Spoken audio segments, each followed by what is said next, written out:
Dan tahun 70 Korea belum ada apa-apanya, masyarakatnya pemalas, tidak ada progresivitas, dan kemajuannya hampir sama dengan negara-negara Asia. Ketika Pak Chung Hee hadir di sana, ada sebuah kira-kira pamflet gitu kata beliau. Dalam cerita itu disampaikan, ada yang menyampaikan, beliau nanya Pak Chung Hee, karena tulisannya Arab beliau tidak bisa baca, Pak Gubernur itu tulisannya apa? Ternyata tulisannya adalah dalam apa kira-kira baliho gitu, kecil gitu, tulisannya adalah innallaha la yughayyiru ma biqaumin hatta yughayyiru ma bi anfusihim. Pak Chung Hee nanya kepada Gubernur Aceh, apa artinya itu? Diterjemahkan dalam bentuk bahasa Inggris, bahwa tidak akan berubah suatu kaum kalau kaum itu tidak merubah. Dicatat oleh Pak Chung Hee dalam sebuah kertas, seperti saya membawa kertas seperti ini. Saya kemana-mana bawa kertas, kalau ada ceramah yang baik saya catat seperti ini. Saya nggak tahu jamaah di sini ada yang bawa kertas nggak? Cerdas semua, jadi nggak ada yang bawa kertas Pak Wahidi. Jadi diwajibkan Pak Wahidi kalau pengajian harus bawa kertas sama pulpen. Saya selalu bawa kecil begini, selalu saya kantongi. Hikmah dari siapapun yang bagus, nasihat, saya catat seperti ini karena itu adalah sumber dari ini. Kemudian oleh Pak Chung Hee ditulis ini satu ayat innallaha la yughayyiru ma biqaumin, dibawa pulang. Dan begitu pulang oleh Pak Chung Hee, dibuat spanduk-spanduk di kampung-kampung di Korea, di desa-desa. Kemudian dia buat bahwa kita tidak akan berubah kalau kita tidak merubah sendiri. Yang kemudian tahun 7 bulan itulah menjadi gerakan perubahan, dan Pak Chung Hee mampu membangkitkan banyak sektor di Korea. Dan sejak tahun 7 bulan itulah Korea mengirim 10.000 orang untuk belajar teknik ke Amerika. Dan 10.000 orang yang belajar teknik inilah pulangnya kemudian menjadi industriawan yang melahirkan Kia atau Korean Industrial Automotive dan lain-lain. Dan kemudian lahirlah Samsung dan beberapa industri besar yang lain. Dan tahun 70-an Indonesia juga mengirim puluhan ribu orang ke Amerika dan Eropa, tapi jurusannya jurusan ilmu perbandingan agama, jurusan politik dan jurusan sosial yang lain, sehingga pulangnya lulusan Amerika banyak menjadi pengamat politik yang kadang membingungkan kita semua di televisi-televisi dan lain-lain. Jadi bayangkan Pak Chung Hee ini baru mengamalkan satu ayat innallaha la yughayyiru ma biqaumin, sementara orang Indonesia banyak banget apal ayatnya, jadi mengamalkannya susah. Sehingga dengan demikian ada perubahan yang luar biasa dari Korea itu, yang ini menurut saya adalah menarik untuk kita kaji, dan ini menjadi bagian penting ke depan untuk kita lakukan inovasi dan perubahan.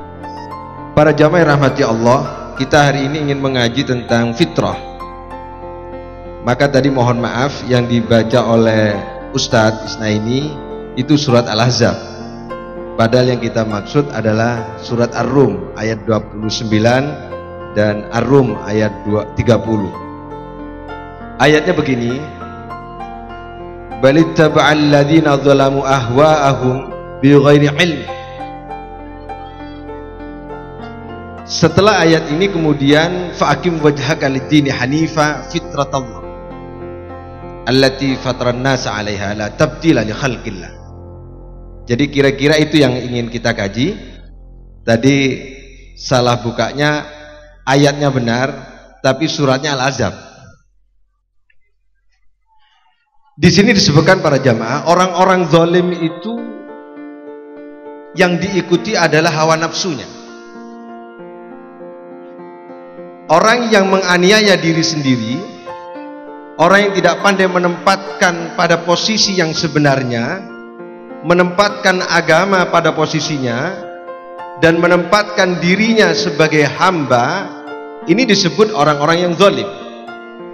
Maka orang zalim itu, apa yang menjadi keinginannya sebenarnya keinginan nafsunya.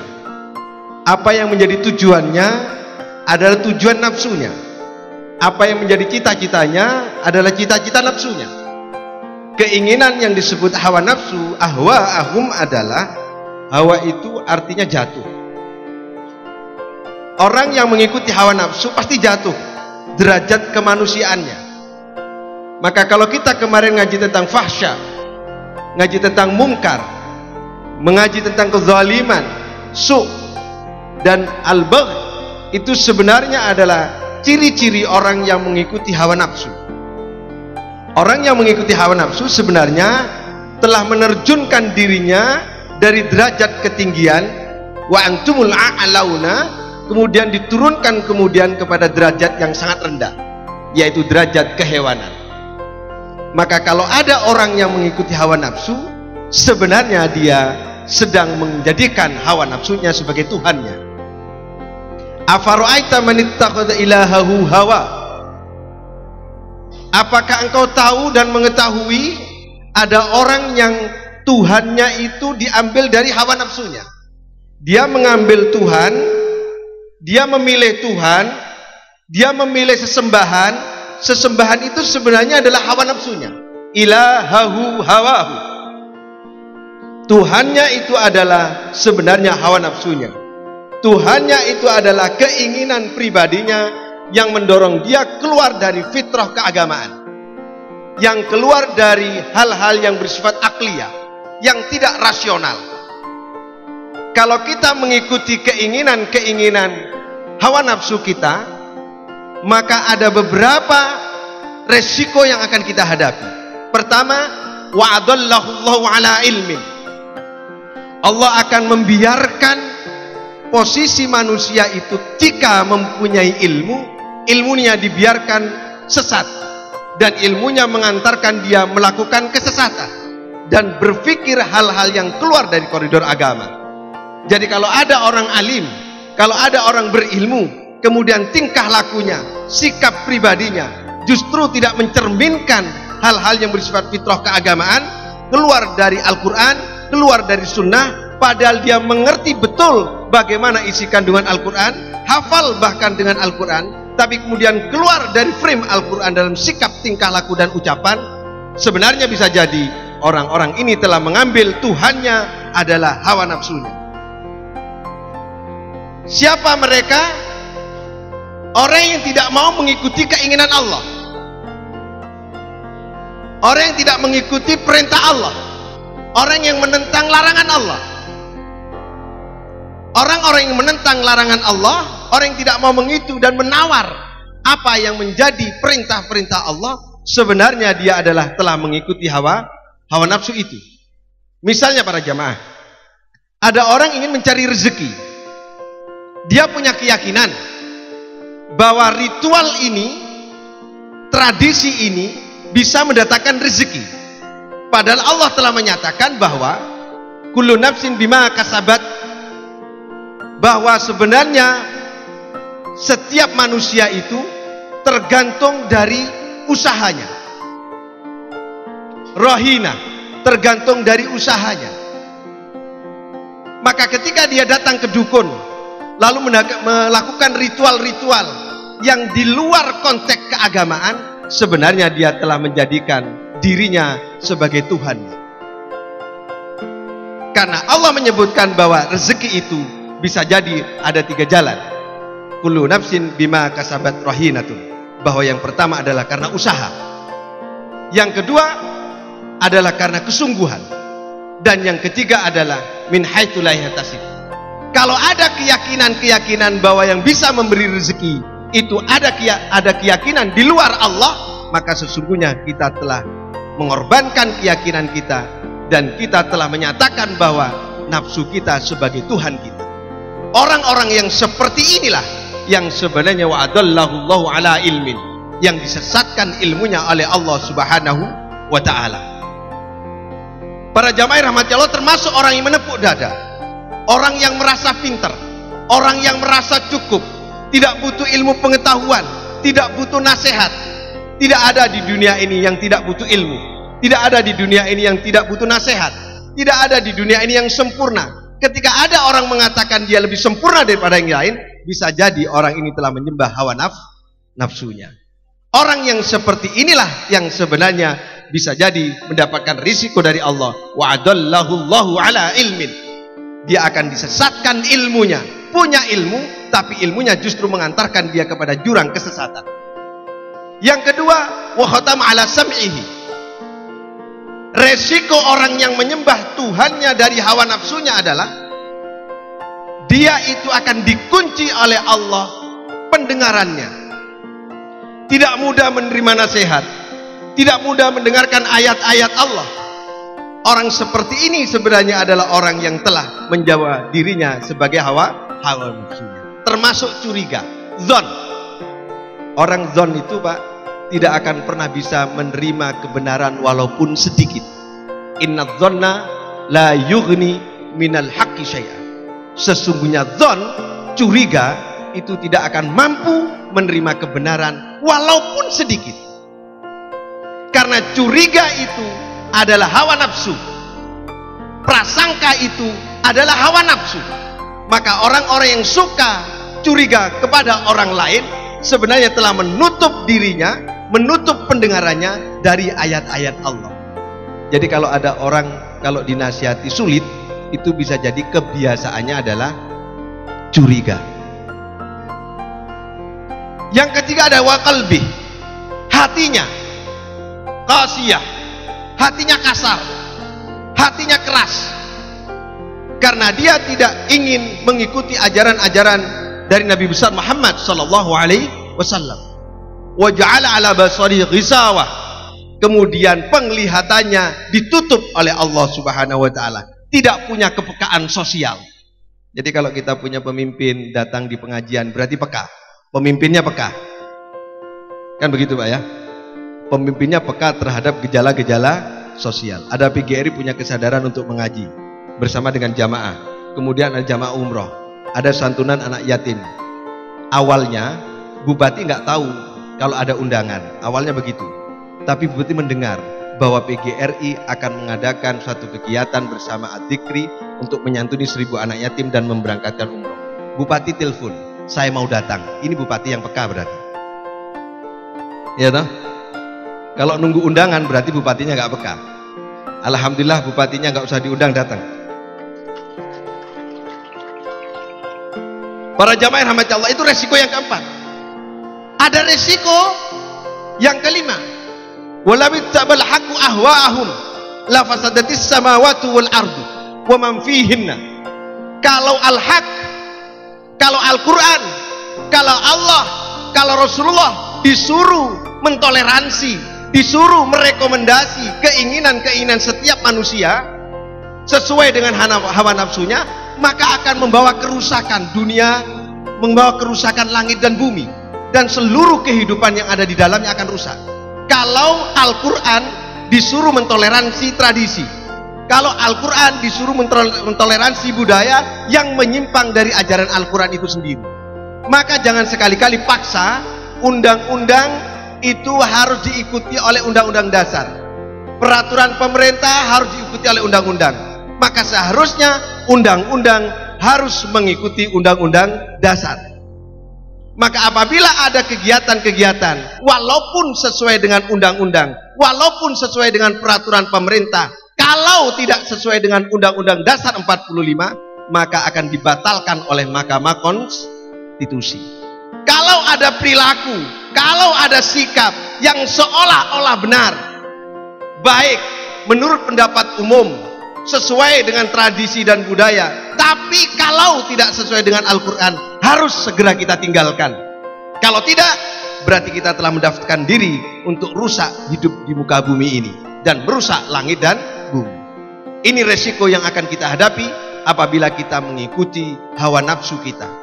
Para jamaah rahmati Allah, untuk itu kemudian apa tujuannya? Apa tujuannya agar kita tidak mengikuti hawa nafsu itu? Fala tattabi'ul hawa an ta'jilu. Janganlah engkau mengikuti hawa nafsu agar engkau bisa berbuat adil. Ketua hakim pengadilan ini akan bisa adil apabila tidak mengikuti keinginan sendiri. Begitu kira-kira. Harus mengikuti keinginan undang-undang. Alat ukur pengambilan keputusan adalah undang-undang, hukum. Kalau alat ukurnya bukan hukum mengambil keputusan, berarti mengikuti hawa nafsu, tidak akan bisa berbuat adil. Itu tujuannya para jamaah rahmati Allah. Maka saya berpesan kepada para pemimpin, Ketua PGRI, Lumajang, Banyuwangi, kepala sekolah, ini kan pemimpin semua. Ada sebuah ayat ini bercerita tentang Nabi Daud. Ya Dawudu inna ja'alnaka khalifatan fil ardi. Hei Daud, sesungguhnya kami kami ini beda dengan inni ja'ilun fil ardi khalifah. Ini adalah Nabi Adam. Ketika Allah menciptakan Nabi Adam, Allah menyebut inni, sesungguhnya aku. Tapi ketika menjadikan Daud sebagai khalifah, inna ja'alnaka, inna kami. Apa bedanya ini dengan inna? Kalau inna itu langsung Allah sendiri yang menjadikan khalifah. Tapi kalau inna ada orang lain. Ketua PGRI jadi ketua ini kan dipilih oleh anggota. Ada orang lain. Ini inna namanya. Ini inna ini. Bupati, mosok moro-moro jadi bupati. Kan tidak toh? Pilihan rakyat dulu. Ada KPU-nya, ada anggota dewannya, ada rakyat yang memilihnya. Maka Nabi Daud beda dengan Nabi Adam. Kalau Nabi Daud langsung dipilih oleh Allah dan dipilih oleh kerajaan, yaitu kerajaan Tolut. Yang waktu itu ketika Tolut telah meninggal dunia, kemudian telah tahu bahwa prestasinya Nabi Daud membunuh Jalut sebelum usia 30 tahun. Nabi Daud ini nabi suka menggembala kambing. Ketika kerajaan Tolut diserang oleh Jalut, kemudian penggembala kambing ini bilang sama rajanya, "Hai raja, biar aku yang menghadapi Jalut itu dan aku yang akan membunuh dia." Tolut kemudian gedek-gedek, masa penggembala kambing bisa membunuh pasukan yang punya anak panah, pasukan yang punya senjata. Akhirnya dia pakai ketepil, Pak. Nabi Daud ini pakai ketepil untuk menghadapi Jalut, dan ketika diketepil mati. Jalut ini mati kena ketepilnya Nabi Daud. Ternyata Nabi Daud punya amalan. Nah, ini diamalkan ini, Pak Ketua. Ketua PGRI biar kuat, Pak Ketua pengadilan biar kuat. Pemimpin yang kuat itu puasanya puasa Daud. Nah, pemimpin yang kuat itu puasanya puasa. Jadi puasa Daud itu lebih tepat digunakan oleh orang-orang yang punya pimpinan, yang mempunyai jabatan. Ketua PGRI biar kuat, puasanya puasa Daud. Jadi kalau Pak Husain besok hari ini puasa, besok tidak. Kalau hari ini tidak, besok dititeni puasa apa enggak? Ya, puasa Nabi Daud itu adalah puasa untuk sebuah kekuasaan. Fahkum bainan nas bil haq. Nabi Daud kemudian diperintah oleh Allah untuk mengambil suatu keputusan yang benar. Fala tattabi'il hawa, dan jangan sekali-kali mengikuti hawa nafsu. Jadi Nabi Daud itu punya kelebihan, satu hari puasa, satu hari tidak puasa. Kedua, Nabi Daud punya amalan sholat di sepertiga malam. Ketika Nabi besar Muhammad SAW ditanya, apa amalan yang paling bagus? Sholat sepertiga malam. Ini adalah amalannya Nabi Daud. Seorang pemimpin harus sholat tahajud. Harus. Ketua pengadilan harus sholat tahajud. Ketua PGRI harus. Kepala rumah tangga harus sholat tahajud. Ibu yang memelihara anak harus sholat tahajud. Kalau gitu semua akhirnya semua ini harus sholat tahajud. Ini para jamaah rahmat Allah, amalan yang dilakukan oleh Nabi Daud. Nabi Daud itu jadi raja usia 30 tahun. Beliau memimpin selama 40 tahun dengan usia 100 tahun 6 bulan. Jadi kalau ingin panjang umur, puasa Daud ya. Mulai hari ini puasa Daud. Termasuk pemimpin demo, kita harus puasa Daud. Kalau pemimpin demo nggak puasa Daud, nggak bisa menang itu. Para jamaah rahmati Allah, sebelum kita break, karena waktu kita kejar-kejaran dengan waktu ini, saya singkat saja. Bagaimana dan apa resiko yang lain apabila kita selalu mengikuti hawa nafsu kita? Walau syi'na la rafa'nahu biha, walakinnahu akhlada ilal ardh. Manusia itu sebenarnya diangkat derajatnya oleh Allah Subhanahu wa taala asalkan dia tidak mengikuti hawa nafsunya, tetapi kemudian dia memilih hawa nafsu sebagai pilihan untuk dijadikan Tuhannya. Dan dia kemudian mengikuti hawa nafsu itu terus-menerus.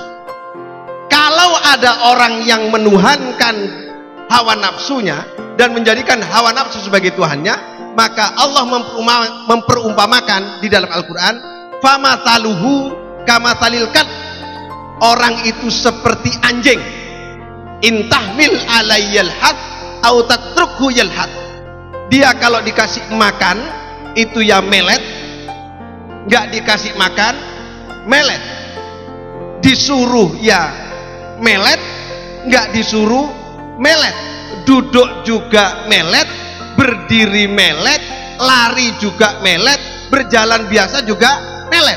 Dihalau kepada kebaikan tidak berubah, diajak tidak berubah, dibiarkan tambah parah. Ini perumpamaan di Al-Quran, jangan tersinggung, jangan tersinggung.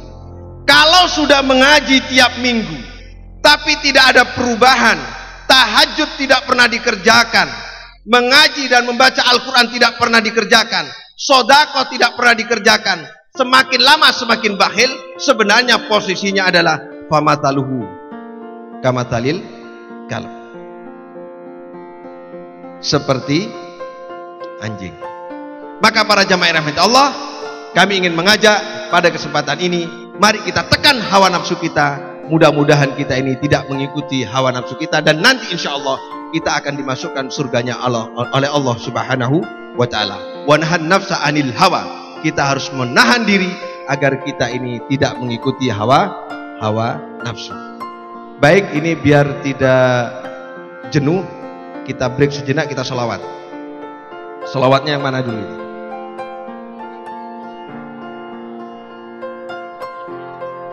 Boleh bergabung bisa ya, kita baca sholawat dulu ya.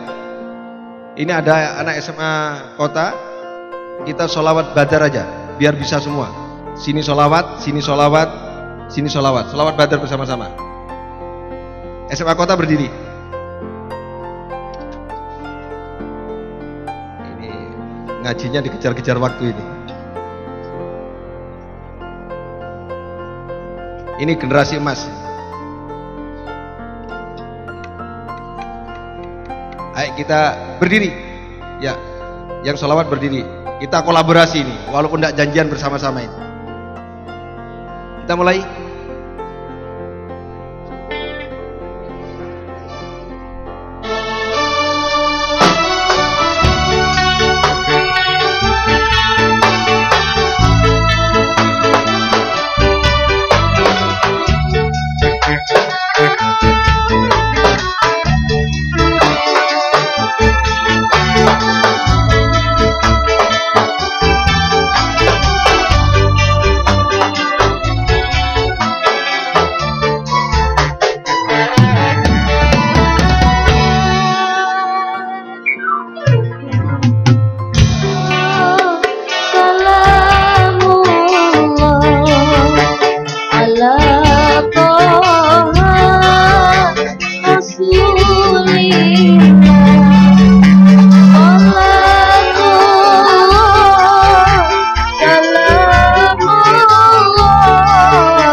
Terima kasih.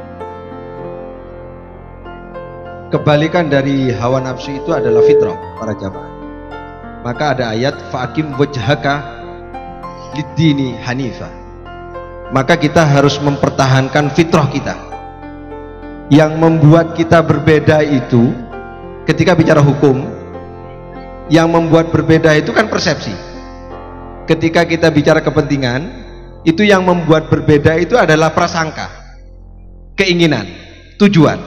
Tapi kalau fitrah itu tidak akan pernah berbeda. Contoh begini, kita sepakat tidak kalau yang datang ini banyak? Sepakat, itu fitrah. Semua orang akan mengatakan banyak. Kita sepakat nggak kalau yang di depan kita ini ada anak-anak cacat? Itu fitrah. Kita sepakat nggak setiap orang itu punya belas kasihan kepada orang lain? Sepakat, itu fitrah. Maka walaupun dia Nasrani, walaupun dia Yahudi, kalau dia kemudian senang kepada orang lain dan suka memberi, itu fitrah manusia. Setiap manusia mencari Tuhan enggak? Itu fitrah. Maka kita harus kembali kepada fitrah. Apa fitrah kita? Fitrah kita agama. Fitrah kita itu din. La tabdila li khalqillah, yang dimaksud adalah din. Dinul qayyim, yaitu din, agama yang lurus, agama yang tegak, agama yang hanif. Fitrah kita adalah Al-Quran. Jadi kalau kita ingin mengembalikan kepada fitrah kita yang sebenarnya, sebagaimana kita itu mengembalikan diri kita kepada jalan yang lurus, kita harus kembali kepada Al-Quran, kembali kepada sunnah. Jadi kalau kita punya keinginan kok cocok menurut Al-Quran, berarti kita sudah fitrah. Kalau kita bersikap cocok menurut Al-Quran, berarti itu fitrah. Kalau kita memberi sama dengan yang diinginkan Al-Quran, itu cocok dengan fitrah. Fitratullah. Maka kita diciptakan oleh Allah Subhanahu wa taala dengan fitrahnya Allah. Fataran nasa. Kemudian Allah menciptakan manusia. La tabdila li khalqillah. Tidak ada perubahan bagi fitrah keagamaan itu. Maka agama tidak akan pernah berubah walaupun antara Afghanistan, Palestina, Eropa, Amerika, Arab Saudi, Iran, Al-Qur'annya sama, tidak boleh ada perbedaan. Maka fitrah keagamaan itu adalah hal yang bersifat final dan benar, harus kita ikuti. Jadi kalau kita ingin kembali kepada fitrah, caranya mudah. Cocokkan perilaku kita dengan Al-Quran. Ini para jamaah yang rahmati Allah. Para jamaah, ada orang yang ketika mendapatkan musibah, faida masal insana durrun da'ana. Ketika dia mendapatkan musibah, ketika dia mendapatkan masalah, dia berdoa kepada Allah Subhanahu wa taala, berseru kepada Allah Subhanahu wa taala, bahkan tidak jarang menyalahkan Allah Subhanahu wa taala. Tapi ketika dia mendapatkan summa idza khawalnahu, ketika dia mendapatkan dan diberi oleh Allah nikmatan minna, kenikmatan dari Allah Subhanahu wa taala, qala, dia mengatakan innama utituhu ala ilmin. Sebenarnya kenikmatan rezeki jabatan ini karena aku cerdas, karena aku punya ilmu, karena aku punya kesungguhan. Tidak mengakui bahwa ini dari Allah. Orang-orang yang seperti ini keluar dari fitrah. Jadi kalau kita ingin kembali kepada fitrah, ketika kita mendapatkan rezeki min Allah, dari Allah. Ketika kita mendapatkan hadiah berupa jabatan, ini dari Allah. Kalau kita mengembalikan sesuatu kepada Allah, berarti kita kembali kepada fitrahnya Allah Subhanahu wa ta'ala, yaitu fitrah keagamaan. Para jamaah rahmati Allah, Fir'aun sekalipun, Fir'aun ini pernah mengatakan begini, Pak. Fir'aun itu tidak pernah sakit. Jangankan sakit panas, panun tidak pernah. Fir'aun itu panun tidak pernah, gudikan tidak pernah, pusing tidak pernah.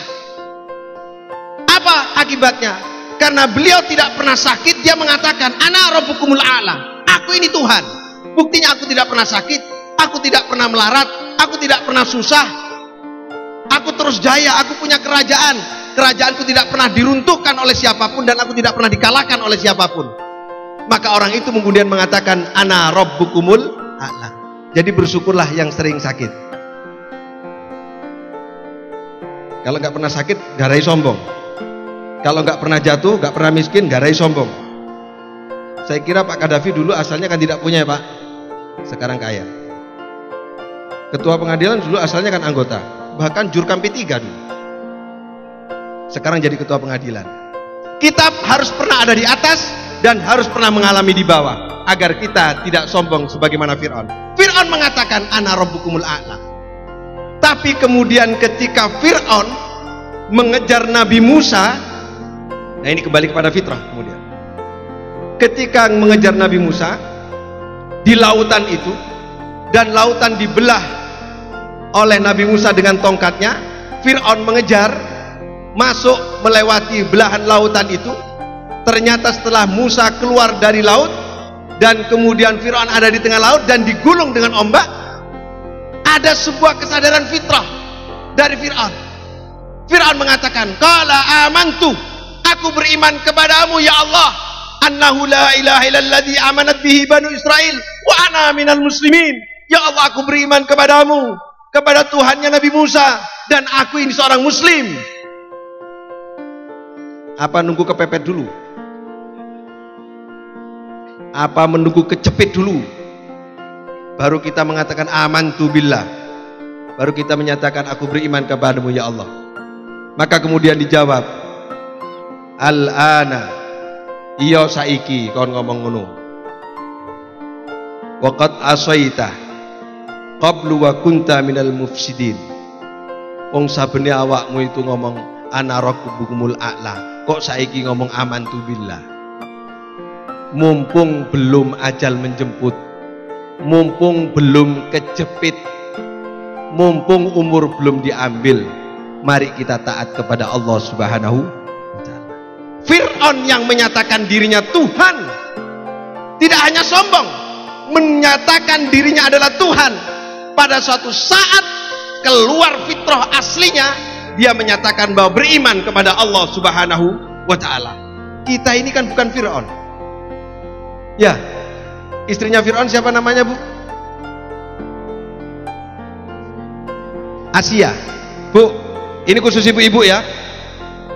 Asia itu istrinya Fir'aun, taat, patuh kepada suaminya pada hal-hal yang urusan antara hubungan istri dengan suami. Padahal Fir'aun mengatakan ana rabbukumul a'la, dia menyatakan Tuhan, tapi tidak menghalangi istrinya untuk terus taat dan patuh kepada suaminya pada konteks urusan suami dan istri. Dihadiahi oleh Allah Subhanahu wa ta'ala sebuah surga. Saya kira suami ibu-ibu tidak mungkin ada yang seperti Fir'aun.